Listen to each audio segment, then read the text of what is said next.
Fala galera, então esse vídeo aqui é dando continuidade para o que a gente vinha tratando. A gente falou, enfim, né, sobre o surgimento da sociologia, depois falou sobre esse processo de socialização do indivíduo na sociedade no indivíduo, e agora a gente estava entrando na ideia de discutir os clássicos. Eu ia apresentar três clássicos, Marx, Durkheim e Weber, nessa ordem, mas aí uma pessoa, uma aluna, pediu para eu falar sobre um cara também, que é Augusto Comte, que vira e mexe, tem questões, né, em vestibulares, que pergunta, né, sobre a questão da filosofia do Comte, né, sobre o positivismo, sobre a importância dele no surgimento da sociologia. E a gente pontuou muito brevemente sobre ele, e é justo que a gente aprofunde um pouco mais.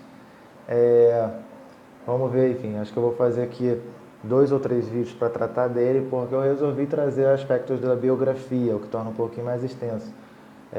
E tem um porquê, né? Eu trouxe a questão da biografia porque eu adentrei mais para conhecer melhor, né, quem é esse sujeito que escreve, e também para criar um diálogo com o que a gente já tratou antes, para a gente entender que a pessoa que escreve, né, ela é muito devedora, né, com o contexto no qual ela está inserida, onde ela foi criada, as experiências que ela teve, ou seja, isso dialoga muito com outras coisas que a gente já discutiu antes. Ele nasceu, né, em 1798. Antes disso, eu estou me apoiando aqui principalmente em 2 livros, né? Vou falar só do primeiro, o segundo, quando chegar no momento eu falo, que é O Positivismo no Brasil, 200 anos de Augusto Comte, de um intelectual chamado Mozar Pereira Soares. Beleza?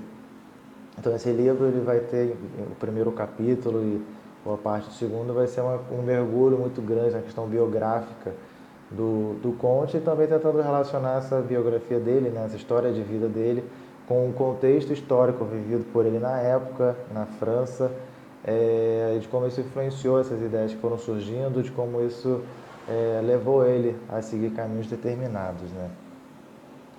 Comte, Augusto Comte, nasceu em 1798, ou seja, no contexto da Revolução Francesa, e morreu em 1857, na metade do século XIX. Então ele pegou períodos de grande transformação, né? Aquele final de Revolução Francesa, depois a Era Napoleônica, disputas entre ideários republicanos e monarquistas. Então a época dele foi uma época muito de muitas influências, né? De muitas disputas, né, no campo intelectual. Ele é de uma família tradicional francesa, né? O pai dele era católico e também monarquista, convicto. Ele aprendeu a ler em casa com a mãe dele. Aos 9 anos ele foi internado num liceu. E nesse liceu, né, onde ele ficou lá internado para estudar, era na era napoleônica, né? Então você tinha uma série de questões, né? Por exemplo, de disciplina rígida, a questão do uso dos uniformes, né?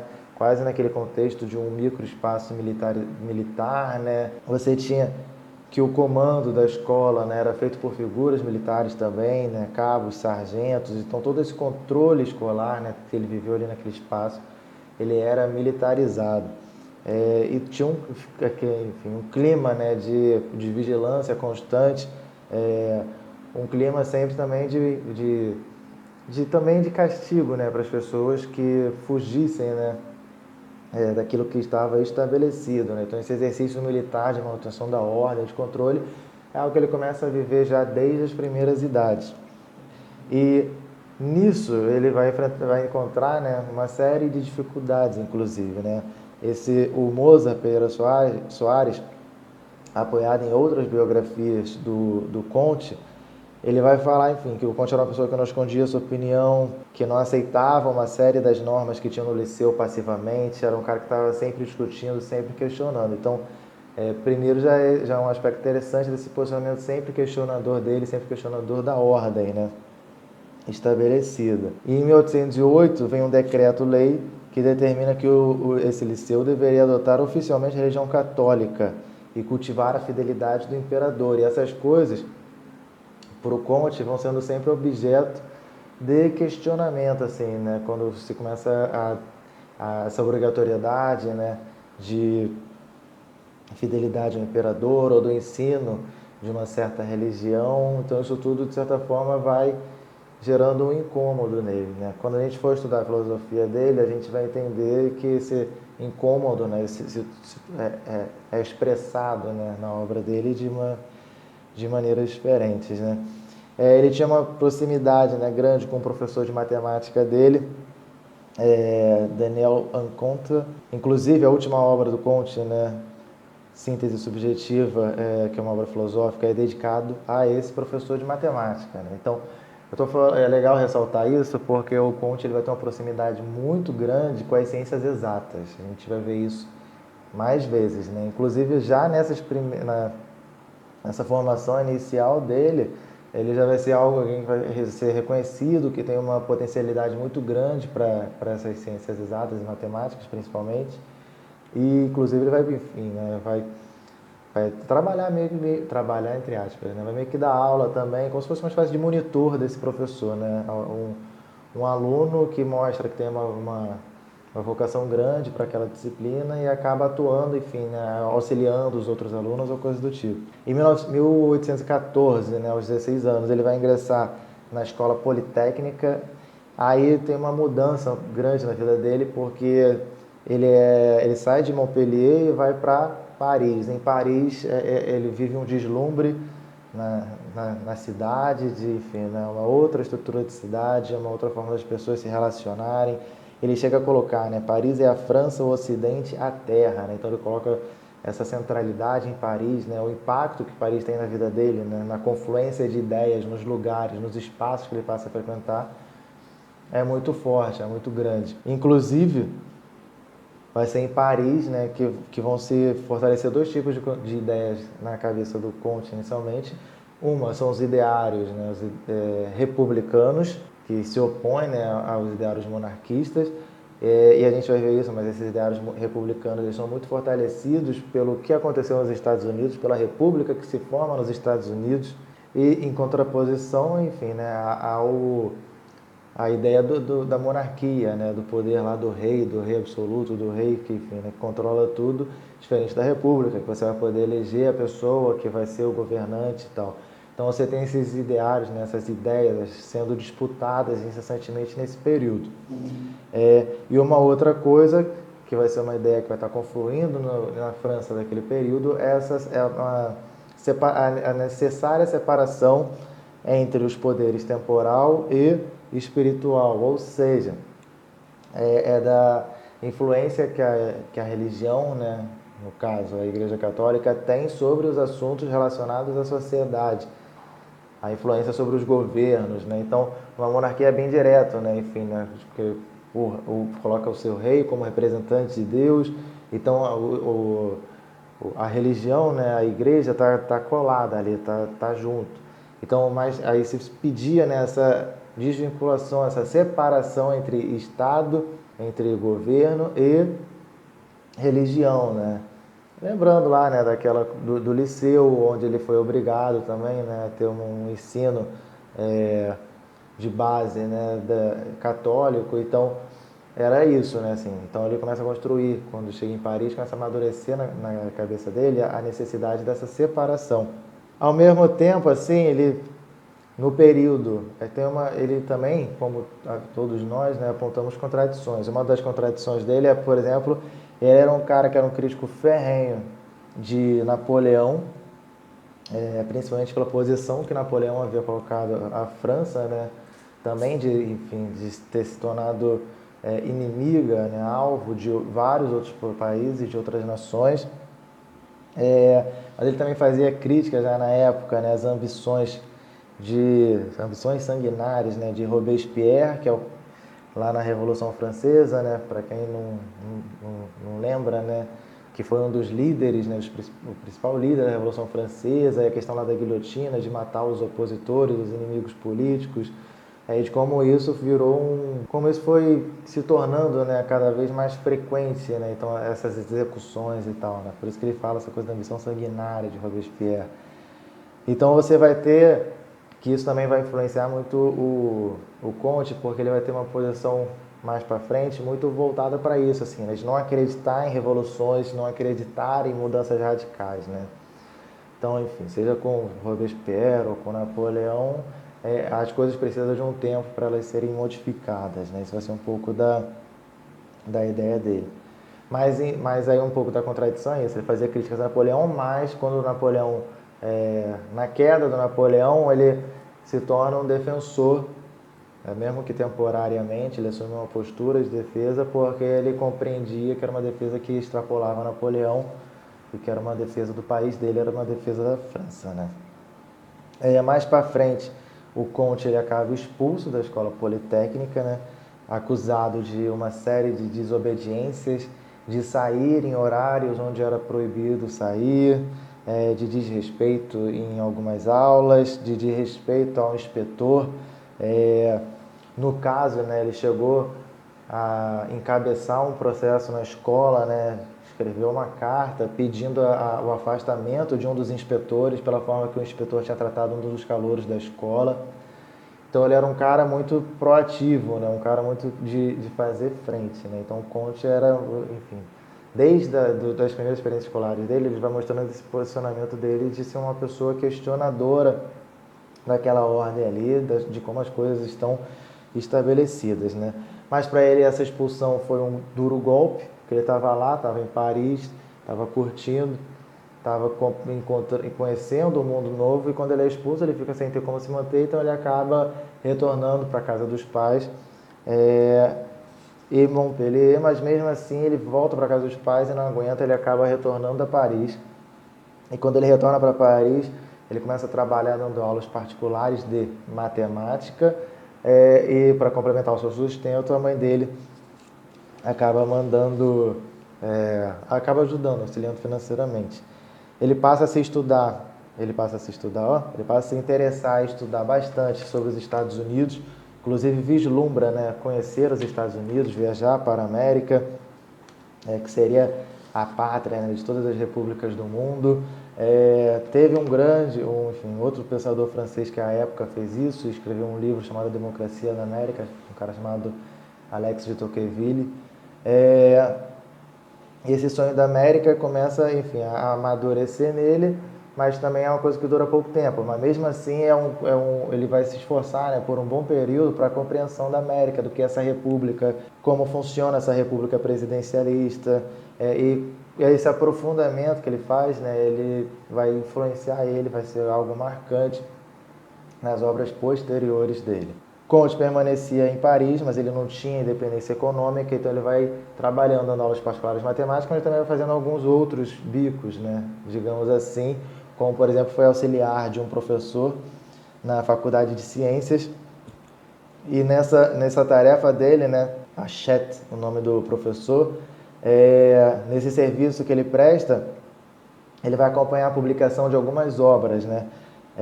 Uma das obras que ele acompanha a publicação é Segundo Suplemento de Geometria Descritiva. Ou seja, a parada dele está muito ligada ali nas ciências exatas, na matemática. Inclusive, ele vai traduzir uma obra do professor de matemática da Faculdade de Edimburgo, né, na Escócia, lá no Reino Unido, um cara chamado John Leslie, e essa obra é análise geométrica, né? Então o cara vai participar da construção de obras, né, de matemática, e vai traduzir uma obra de análise geométrica. Então, por que eu estou reforçando isso? Essas ciências exatas e matemáticas estão muito presentes na vida dele desde a mais tenra idade, né? Depois ele vai ter influência muito grande com um cara que ele vai trabalhar por cerca de 5 anos, que é o Saint-Simon, que também era chamado Conde de Saint-Simon. A gente vê muito desse cara, vocês podem pesquisar na internet, se vocês escreverem socialistas utópicos, vai aparecer o Saint-Simon. Saint-Simon era um conde, um cara de origem nobre, e que tinha uma trajetória mega interessante, né? E que, de certa forma, envolveu muito o Comte, né? Ele era um cara que foi coronel aos 23 anos, participou da guerra da independência dos Estados Unidos e chegou a ser prisioneiro na guerra. Era um cara que defendia o republicanismo, inclusive ele chegou a renegar o título dele de conde. Ao mesmo tempo, ele era envolvido com uma série de empreendimentos imobiliários, industriais. Era um cara que frequentava jogos, frequentava salões, tinha várias relações com mulheres. que tinha, enfim, né, ele tinha sua própria prensa, então ele conseguia produzir materiais, né, de propagar ideias, né, que sejam lucrativas, né, tanto para os negócios dele, mas também manifestos até de cunho revolucionário, né. Ele era um cara também que muitas vezes era contraditório, esse Saint-Simon, né, ele vai ser apresentado assim também no livro. É um cara que também, nessa relação, vai também ter uma relação de amor e ódio com o Napoleão, de apoiar o Napoleão no momento e depois taxar o Napoleão como um tirano. Chegando, e quando ele tem enfim, né, quando encara o Napoleão como uma referência, porque ele vai associar a monarquia com a liberdade. Então, essas contradições elas vão existindo, e para a gente entender essa contradição, fica muito pobre falar só assim, parece que as pessoas são loucas, mas não, é porque varia de contexto. Em determinado contexto, o cara achou que era positiva a ideia do Napoleão assumir e seguir por certo caminho, mas em determinado momento ele fala, não, cara, esse cara está agindo como um tirano e esse cara tem que ser retirado aí imediatamente. Então é legal que a gente falando assim, passando, pode passar uma ideia que não é a real, né? Porque os contextos eles vão variando, né? A nossa própria realidade mesmo, né? O contexto de 2 anos atrás é diferente do contexto de agora. Muitas pessoas podem ter com a mesma visão que já tinha antes, mas outras podem estar pensando completamente diferente. Porque a vida apresentou para elas outras questões, né? Outros paradigmas, e elas tiveram que encontrar outras respostas. Então, tem isso, né? Então, não se espantem com contradições são inerentes a nós. E o Saint-Simon, ele trazia até uma ideia, como ele tinha essa influência do republicanismo americano, né? De pensar a Europa como se fossem várias nações unidas, né? O que é curioso, né? Eu anotei isso mais porque, enfim, os Estados Unidos é aquilo, é um país, só que os estados, né, eles têm uma força muito grande, né? Tem uma autonomia muito grande, né? Não é à toa que o nome é Estados Unidos. E a ideia dele era que a Europa se comportasse de uma maneira parecida, né? Como se fosse uma grande república, né? O que faz lembrar um pouco a própria ideia, não é a mesma coisa, né? Mas da União Europeia, assim, né? Dos países têm a sua autonomia, mas ao mesmo tempo estão vinculados e projetam coisas juntos e tal, né? De maneira orgânica. O Comte foi colaborador, né? Enfim, trabalhou para o Saint-Simon por cerca de 5 anos. O Comte também escreveu vários textos e tal. Tem alguns textos de autoria do Saint-Simon que o Comte mais tarde vai reivindicar a autoria. Depois enfim, né? No início ele tem uma relação muito de Saint-Simon ser a sua referência, mas depois ele vai até questionar essa referência e vai, às vezes, até colocar o Saint-Simon como autor vago, né? Como autor superficial. Mas muitas dessas referências, né, ele vai trazer com ele, que foram construídas nesse tempo, né, que ele trabalhou lá como colaborador do Saint-Simon nesses 5 anos. Uma dessas referências é o fortalecimento da ciência e colocando, né, de que a ciência havia destronado a teologia, né? Então a ciência posta como a grande explicadora, né, da realidade dos fenômenos que a gente vive, né, a grande explicadora da realidade que a gente vive, ao invés da teologia, né, ao invés da explicação de matriz religiosa. Chegando ao ponto de, enfim, você concluir que um espírito emancipado não poderia acreditar em Deus. Ou pelo menos, enfim, né, a frase é forte. Mas é nesse sentido mesmo, assim, né? Não dá para tu acreditar em Deus, principalmente na forma como Deus é apresentado, né? Por que isso acontece? Acontece porque Deus quer que aconteça, porque Deus... Então, não é isso. Então, é preciso você criar a sua posição entre esse mundo, entre essas duas formas diferentes de explicação da realidade, a forma científica e a forma teológica, né? Então era preciso acreditar na ciência a comandar, né, a presidir os fenômenos cósmicos, né, os fenômenos materiais, os fenômenos da vida, né? E ele vai, mais para frente, a gente vai ver que ele vai colocar isso para além. E é preciso, deixa eu ajeitar aqui um pouco, de que é preciso colocar a ciência explicando até mesmo os fenômenos espirituais, né? Enfim, o Comte vai chegar nesse ponto também. Tem aqui, eu botei umas aspas aqui, eu vou ler para vocês, porque eu acho uma parte interessante para ser lida. Do Comte, né? Sobre o Comte. Né? Uma nova realidade, fundamentada nas ciências experimentais, de acordo com os dados objetivos, permitia-lhe sustentar que até os fenômenos espirituais podem ser regidos por leis semelhantes às que verificam nas ciências físicas. Seria a física social, denominação que nesse momento usava para as ciências do homem, mais tarde cindidas na sociologia, dedicada ao homem coletivamente encarado, e na moral concernente ao homem isolado ou individual. Esse trecho, né, ele é muito curioso, né, porque ele traz alguns aspectos que são interessantes da gente refletir, que muitas vezes a gente reflete nas ciências sociais, principalmente quando a gente está falando na própria questão de religião mesmo, né? Quer entender, né, esses fenômenos espirituais, né, os fenômenos religiosos, que eles também podem ser descritos, né, pelo campo científico, né? Por exemplo, né, da função da religião, de como as pessoas aderem às religiões. Então, você tem alguns campos científicos que podem ajudar a gente a entender esses significados. Né? Na época do Comte, ele até coloca a questão da física social, da sociologia, para pensar, né, nessas manifestações coletivas. Então, o que a religião tem a ver com essas manifestações coletivas. Quando a gente for estudar, por exemplo, cultura, né, a gente vai entender também que, enfim, essa questão da religião está muito vinculada à cultura, que está ligada ao processo de socialização, que está ligado a um processo de aprendizado, também de pertencimento, que tem a ver com o lugar onde eu nasci, com o local onde eu vivo.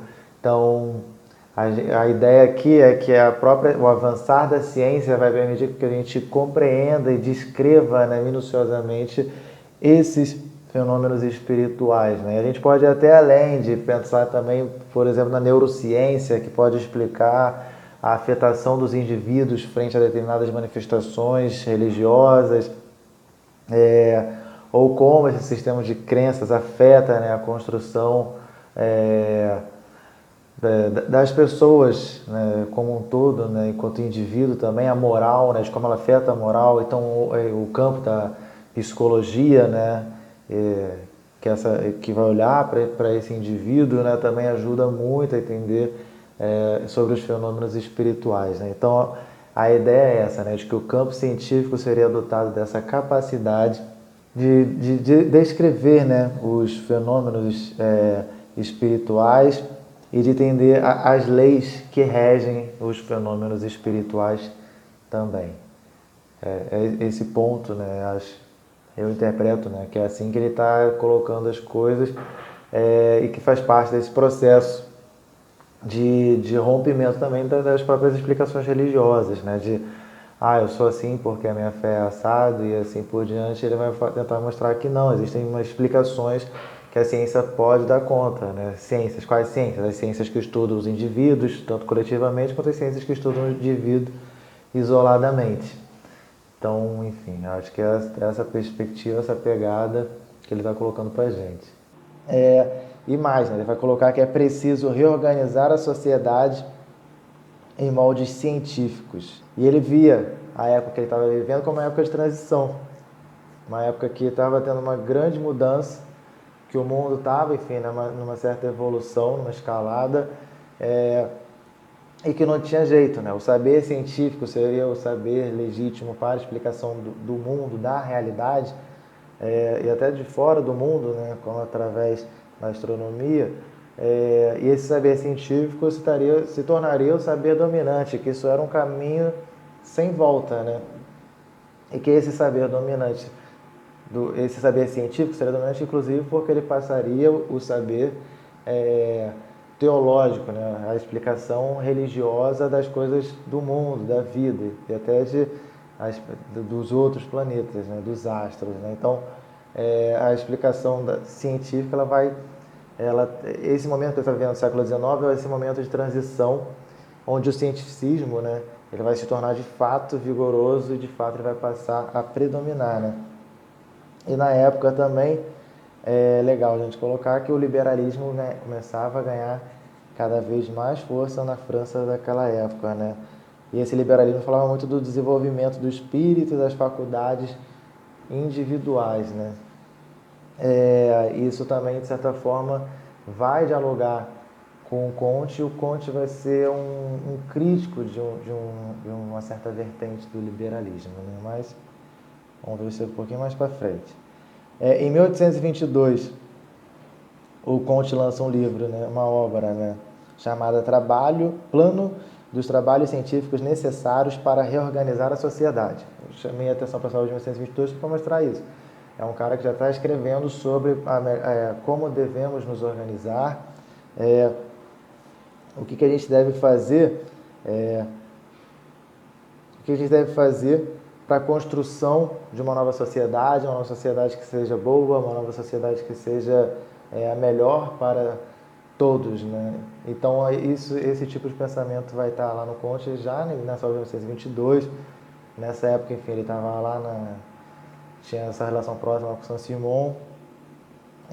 E uma outra obra depois, que ele vai começar em 1830, que ele já tinha alguns materiais produzidos a respeito, que são as publicações do curso de Filosofia Positiva, que ele vai escrever de 1830 até 1842. Ele vai escrever durante esses 12 anos, né, vão ser 6 volumes, que são extremamente importantes. Aqui eu vou fazer um adendo, né? Eu vou fazer um adendo aqui, e se eu fizer um próximo vídeo vai ter um adendo parecido também, que o Comte ele tem alguns momentos da vida que são importantes, que são de transição, assim, né? Por exemplo, de 1826 até 1829, o Comte ficou internado porque ele teve problemas, né? Enfim, né? Problemas mentais, né? Digamos assim, por conta de uma série de coisas que aconteceram na vida dele, né? Ele vai passar por um outro processo parecido lá no final no meio da década de 40, né? Acho que 1846, se não me engano, que vai ser a perda de uma pessoa que vai levar ele a adquirir um caráter mais messiânico e falar de uma religião positivista. Tanto que eu não sei se vocês já viram, mas existe uma igreja positivista. Então é isso, né? O Comte ele passa por alguns momentos da vida onde a concepção dele geral a gente vai passar aqui, mas tem algumas coisas que vão surgindo pontualmente conforme algumas experiências que ele vai vivendo, né? Vamos lá então, esse adendo tem a ver com a vida, né, do Comte, né, e para a gente entender também que as pessoas passam por coisas na vida. O Comte ele acaba conhecendo uma garota lá em 1819, aí mais para frente ele vai acabar casando com ela. Essa mulher, né, se chama Catarina Baudelaire Masson, enfim, essa mulher teve várias experiências na vida, né, chegou a ser vendida pela mãe para um jovem advogado, acabou vivendo uma parte da vida, né, como prostituta. Então, mas mesmo assim, o Comte, em cartas, em correspondências, ele fala que isso não afeta em nada a relação deles. Ele chega a escrever, né, que eu acho interessante essa carta que ele escreve para o amigo dele, e ele coloca: na ordem social atual, a mulher é considerada pelas leis como um objeto, um brinquedo, destinado eternamente ao prazer e ao uso de sua majestade, o homem, que pela graça de Deus e a força de seus músculos se erigiu em proprietário do animal doméstico chamado mulher, da mesma forma que nas colônias um branco é proprietário de um negro. Então, o Comte, né, ele vai ter essa postura, né, vai ter essa postura crítica, né, em relação à questão de gênero, né, na sociedade dele. Por mais que eu desconheça como isso se reflete na obra, né, mas na vida pessoal, nas trocas de correspondência, parece que ele se posiciona, né, no que diz respeito a isso, principalmente nessa relação amorosa que ele vive. Só que acaba que a relação dele, ele casa com ela em 1825, só que pouco depois do casamento a vida dele está muito problemática porque ele está muito sem dinheiro, enfim, e a mulher a Catarina, né, acaba pedindo dinheiro emprestado para aquele advogado que havia comprado ela quando ela tinha 16 anos, e isso vai dar uma treta danada, né? Foi uma traição e o Comte acaba surtando. Ele acaba sendo internado em 1826, vai tentar ainda, né, na vida dele, cometer suicídio 2 vezes e tal, mas ele vai passar de 1926 a 1929 nesse período de derrocada total, sem conseguir, né, retomar de leitura, de escrita, de vida mesmo assim, né? Vai ser uma barreira muito grande para ele. E ele só vai começar a retornar para essas produções em 1830, que é quando ele começa a escrever as obras que são profundamente importantes para o pensamento positivista, para a filosofia positiva. O casamento dele durou 17 anos, né, diga-se de passagem, e tem vários aspectos, né? Não dá para... O autor do livro da biografia dele coloca esses dois lados. Ao mesmo tempo que o comportamento da Carolina gerou esse trauma, né? Ao mesmo tempo foi ela que foi lá e tirou ele, né, de onde ele estava internado, levou ele para casa, que ficou junto com ele lá dentro durante todo esse período de recuperação dele, que assumiu essa postura, né, de cuidadora de fato. Então tem essas questões, né? Mas enfim, aqui não existe nosso papel, meu papel pelo menos, não é o de julgador de ninguém. Mas enfim, mas aí a partir de 1830 ele volta a produzir, aí ele vai com afinco no estabelecimento dessa doutrina positiva, da filosofia positiva, que vai ser o próximo vídeo que a gente vai fazer.